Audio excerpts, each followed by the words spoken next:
जरा कल्पना कीजिए, एक युवा लेखिका है जो अपनी 500 पन्नों की पहली किताब छपवाने के लिए एक बहुत बड़े प्रेस में जाती है। और 500 पन्ने लिखना कोई छोटी बात नहीं है। बिल्कुल नहीं।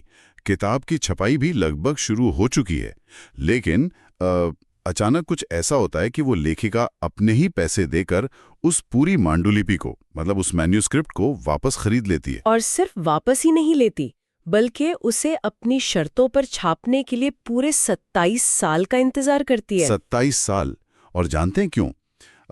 सिर्फ इसलिए क्योंकि प्रकाशक ने उस किताब के पन्नों से गांव की मिट्टी की महक मिटा दी थी। हाँ, ये एक बहुत ही विद्रोही कदम था।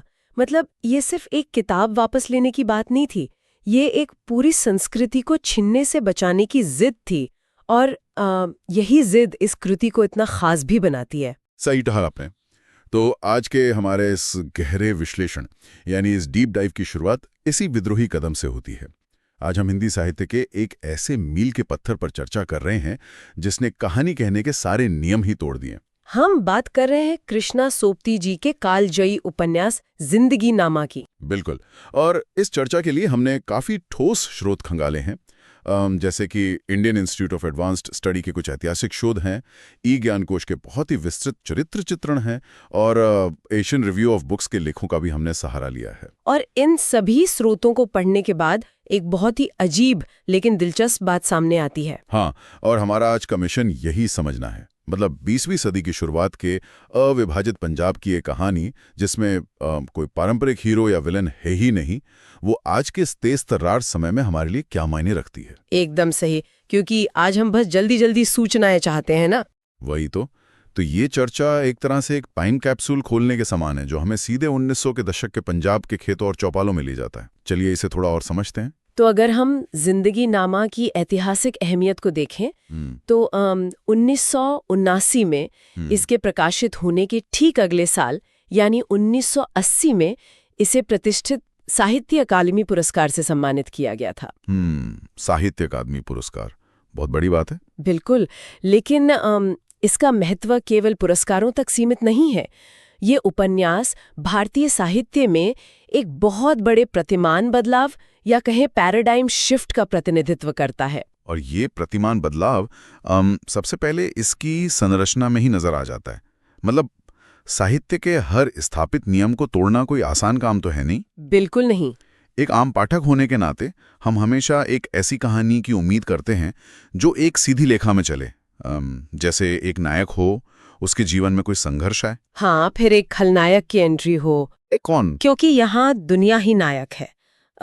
इस उपन्यास का असली नायक कोई व्यक्ति विशेष नहीं, बल्कि गुजरात जिले का वो पूरा शाहपुर गांव है। अच्छा, वो पूरा गांव ही नायक है? हाँ, वहाँ के लोग, उनकी जमीन, उनके रीति रिवाज, उनके खेत और खलिहान, यही सब मिलकर इसके सामूहिक नायक बनते हैं। वाह। और इस उपन्यास का शीर्षक जिंदगी नामा अपने आप में जीवन की गाथा का अर्थ समेटे हुए है। दिलचस्प बात यह है कि इसका मूल नाम जिंदा रुख तय किया गया था। जिंदा रुख, इसका क्या मतलब होता है? इसका अर्थ होता है जीवित पेड़। एक ऐसा पेड़ जिसकी जड़ें जमीन में बहुत गहराई तक धंसी हैं और जिसकी शाखाओं पर वो पूरा समाज बसा हुआ है। जीवित पेड़, ये नाम सच में बहुत कुछ बयां करता है। अगर मैं इसके पढ़ने के अनुभव को एक उपमा दूं, तो ये किताब किसी एक अकेले गायक के गाने जैसी बिल्कुल नहीं है, जहां हम सिर्फ एक सुर को पकड़कर चलते रहें। बिल्कुल, ये कोई सोलो परफॉर्मेंस नहीं है। हाँ, बल्कि ये एक कोरस या एक विशाल सिम्फनी की तरह है। मतलब एक भीड़-भाड़ वाले भारतीय बाजार की तरह, जहां हर तरफ से अलग-अलग आवाजें आ रही हैं। सही उपमा है। अगर कोई पाठक सिर्फ एक आवाज या एक किरदार पर ध्यान केंद्रित करने की कोशिश करेगा, तो वो पक्का खो जाएगा। इस किताब का आनंद लेने के लिए उस पूरे शोर को एक साथ महसूस करना होता है। लेकिन यहाँ एक स्वाभाविक सा सवाल उठता है। क्या सवाल? जब किसी किताब में कोई मुख्य कहानी या प्लॉट ही ना हो जो पाठक को उंगली पकड़कर आगे ले जाए, तो वो लोगों को अपने साथ बांधे कैसे रखती है? वो कौन सी शक्ति है जो पन्नों को पलटने पर मजबूर करती है? ये एक बहुत ही महत्वपूर्ण सवाल है और इसका जवाब नामा शब्द के गहरे अर्थ में छिपा है। नामा, जैसे बाबरनामा? एकदम सही पकड़े। इतिहास में हमने बाबरनामा, अकबरनामा या जफरनामा जैसे शब्द सुने हैं। ये राजाओं और शासकों के आधिकारिक क्रॉनिकल या उनके दरबारी इतिहास होते थे। जिनमें तारीखें, युद्ध और संध्या दर्ज होती थी। बिल्कुल, लेकिन यहाँ जो सबसे दिलचस्प बात है वो ये है कि कृष्णा सोपती जी ने इस नामा परंपरा को उठाया और उसे आम लोगों के लिए इस्तेमाल किया। अच्छा, ये कोई आधिकारिक इतिहास नहीं है जो सरकारी फाइलों या दस्तावेजों में बंद रहता है। तो ये किस तरह का इतिहास है? क्या ये लोगों की यादों का इतिहास है? हाँ, ये लोगों के जहन में बहने वाला इतिहास है।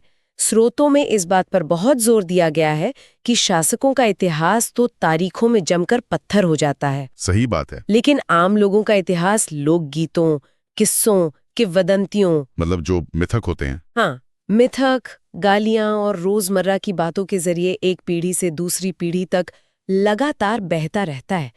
सोबती जी ने इसी मौखिक परंपरा को यानी ओरल ट्रेडिशन को लिखित रूप देने का काम किया, ये तो बहुत ही अभूतपूर्व काम है ना? जब कोई पाठक इसे पढ़ता है तो वो वास्तव में पढ़ नहीं रहा होता, बल्कि ऐसा लगता है कि वो शाहपुर गांव की चौपाल पर हुक्के के धुएं के बीच बैठा है, वाह, जहां कहीं लोहड़े के गीत गाए जा रहे हैं, कोई पहेलियां बुझा रहा है और कहीं कोई पुरानी रंजिश पर बहस हो रही है। इसी जीवंत अनुभव के कारण पाठक इस गांव की आवाजों से बंधा रहता है। ये एक बहुत ही खूबसूरत विचार है कि सामूहिक नायक की कहानी कहने के लिए शैली भी सामूहिक होनी चाहिए। और अगर इस उपन्यास की संरचना एक भीड़भाड़ वाली चौपाल की तरह है तो मुझे लगता है कि उस चौपाल का असली शोर और उसकी धड़कन है इसकी भाषा। बिल्कुल, भाषा ही इसकी जान है। और यहीं से हम उस घटना पर वापस आते हैं जिसका जिक्र मैंने शुरुआत में किया था, जिंदगीनामा की भाषा का विद्रोह। क्योंकि अगर नायक पूरा गांव है तो भाषा उस गांव की ही होनी चाहिए ना, किसी दिल्ली के वातानुकूलित कमरे में बैठे व्याकरणविद की तो नहीं हो सकती। सही कहा। यहाँ लेखिका ने भाषा के साथ जो प्रयोग किया वो हिंदी साहित्य में एक तरह का भाषाई विद्रोह था। ये कोई मानक, संस्कृतनिष्ठ या शुद्ध हिंदी नहीं है। तो इसमें क्या है? इसमें पंजाबी, उर्दू और फारसी शब्दों का एक बहुत ही गहरा, सघन और स्वाभाविक मिश्रण है। ये उस अविभाजित पंजाब की सांझी जबान है। और यही बात मुझे उस 1952 की घटना की तरफ खींचती है जो हमारे स्रोतों में दर्ज है। मतलब ये सोचना भी रोंगटे खड़े कर देता है कि जिंदगीनामा छपने के 27 साल पहले, हाँ, 1952 में कृष्णा सोपती जी ने 500 पन्नों की पांडुलिपि चन्ना नाम से इलाहाबाद के मशहूर लीडर प्रेस को सौंपी थी। बिल्कुल। लेकिन जब उन्होंने देखा कि प्रकाशक ने उन पंजाबी और क्षेत्रीय शब्दों को हटाकर उन्हें मानक हिंदी के शब्दों से बदल दिया है ताकि वो ज्यादा स्वीकार्य बन सके, हाँ, तो उन्होंने जो किया वो किसी भी लेखक के लिए, खासकर एक युवा लेखक के लिए अकल्पनीय है। उन्होंने समझौता करने से साफ इनकार कर दिया। उन्होंने अपने पैसे देकर वो पांडुलिपि वापस ले ली और ये स्पष्ट कर दिया कि ये किताब इसी भाषा में छपेगी या फिर कभी नहीं छपेगी। लेकिन एशियन रिव्यू ऑफ बुक्स के एक लेख को पढ़ते हुए मेरे मन में एक सवाल आया और मैं यहाँ थोड़ा प्रतिवाद करना चाहूंगा। हाँ, बताइए। बिना किसी डिक्शनरी या शब्दावली के इतने सारे क्षेत्रीय, ठेठ पंजाबी और फारसी शब्दों का इस्तेमाल क्या एक सामान्य हिंदी पाठक के लिए बहुत बड़ी बाधा पैदा नहीं करता?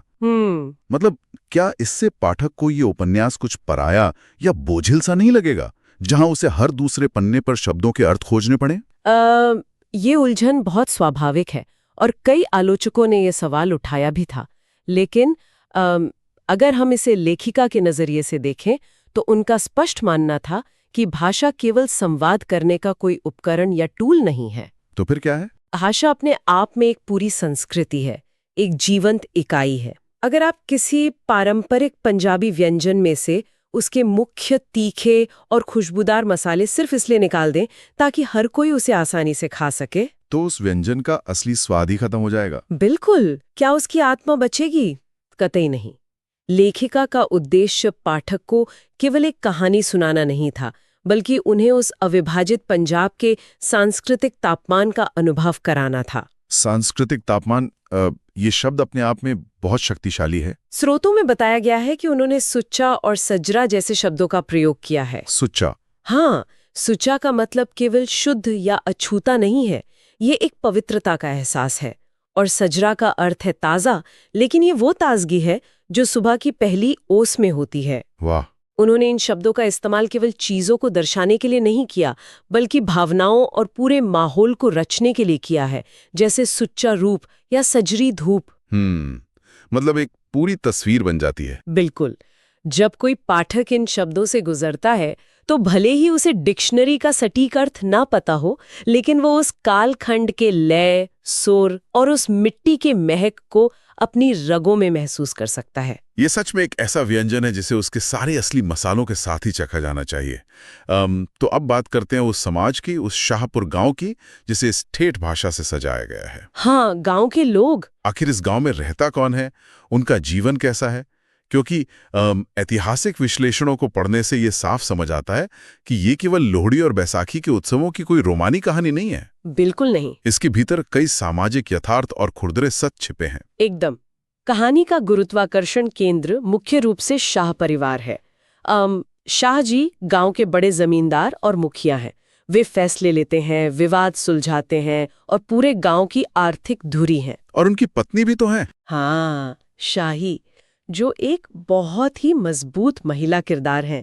वो पूरे घर को, त्योहारों की तैयारियों को और गांव की महिलाओं के सामाजिक दायरे को संभालती हैं। मैंने ई ज्ञान कोश के चरित्र चित्रण में एक और किरदार के बारे में गहराई से पढ़ा था, राबिया। ओह, राबिया बहुत ही उम्दा किरदार है। मुझे वो किरदार बहुत ही दिलचस्प लगा। राबिया एक मासूम सी लड़की है जो शाहजी के छोटे बेटे लाली की देखभाल करने के लिए घर में आती है, और वो खामोशी से बिना किसी मांग या उम्मीद के शाहजी से प्रेम करती है।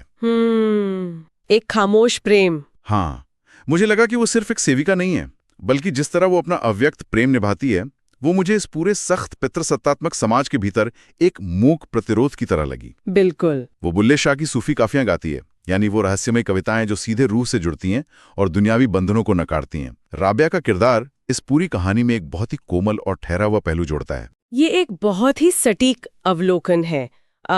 राबिया का सूफी काफिया गाना केवल एक शौक नहीं है, वो उस जमीन की आध्यात्मिक गहराई का प्रतीक है जो बाहरी दुनिया के कठोर नियमों से परे हैं। और बाहरी दुनिया के नियम सच में बहुत कठोर थे।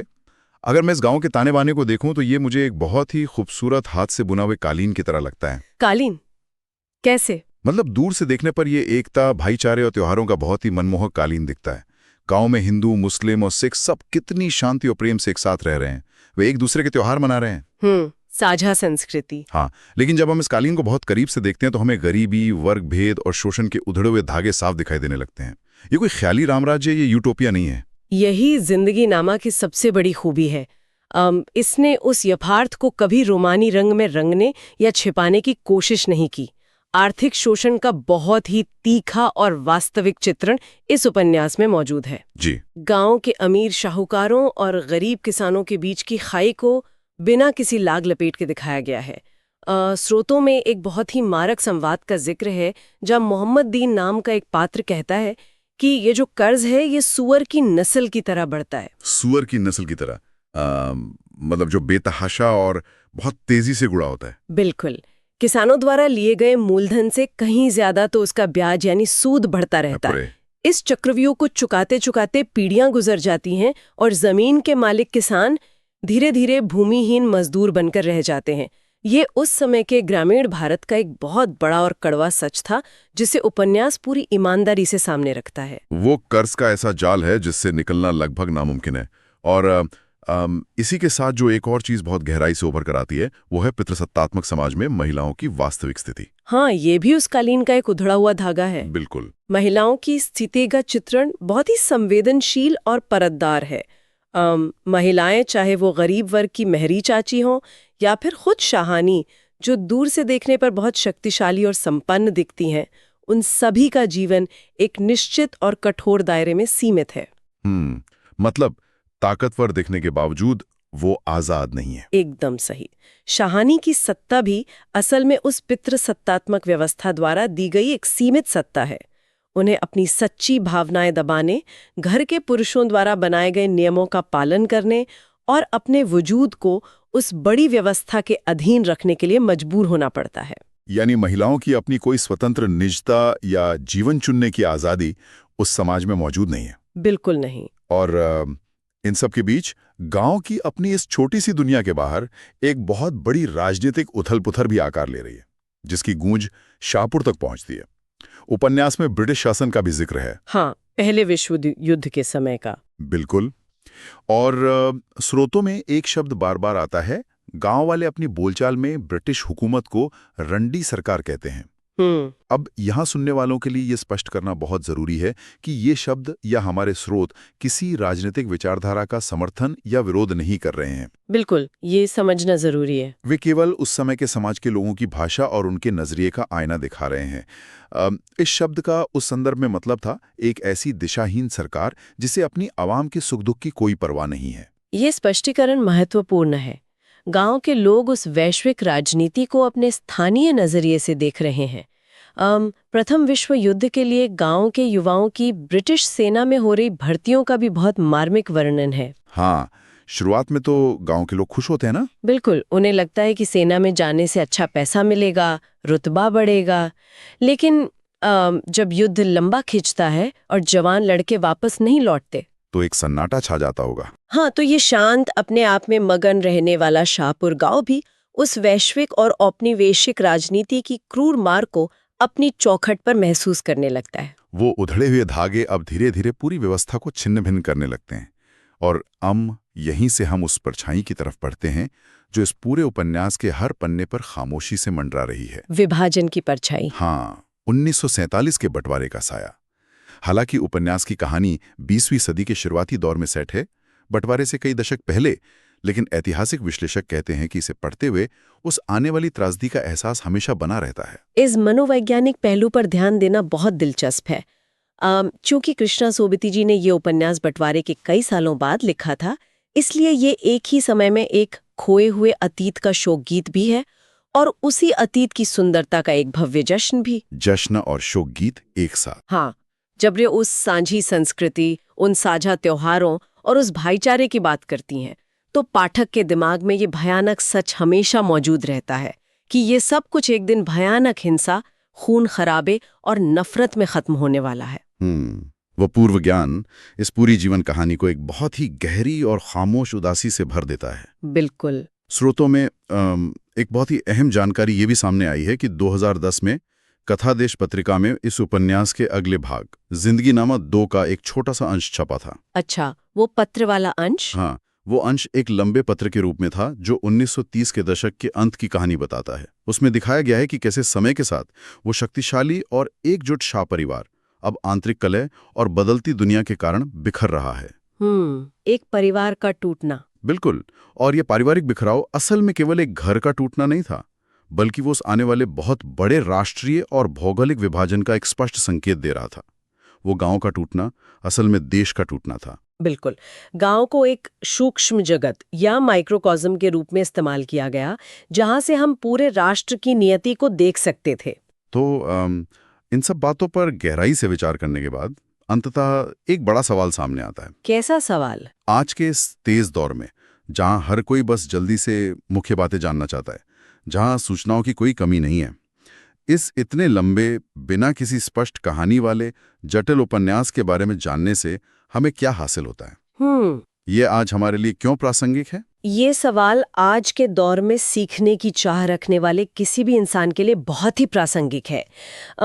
हम अक्सर इतिहास को केवल तारीखों, शासकों के फैसलों और संधियों के चश्मे से देखने के आदी हो चुके हैं। सही बात है। जिंदगीनामा हमें ये सिखाता है कि असली इतिहास संधियों में नहीं, बल्कि आम लोगों के दैनिक जीवन में बसता है। उनके त्योहारों में, उनके रोजमर्रा के छोटे छोटे संघर्षों में, उनके गीतों में और उस सांझी संस्कृति में बसता है जो पीढ़ियों तक एक साथ रहने, एक ही मिट्टी का अन्न खाने से बनती है। क्या बात है। आज के इस ध्रुवीकृत या पोलराइज्ड विश्व में, जहां लोगों के बीच दूरियां तेजी से बढ़ रही हैं, ये उपन्यास हमें हमारी साझी इंसानी जड़ों की याद दिलाता है।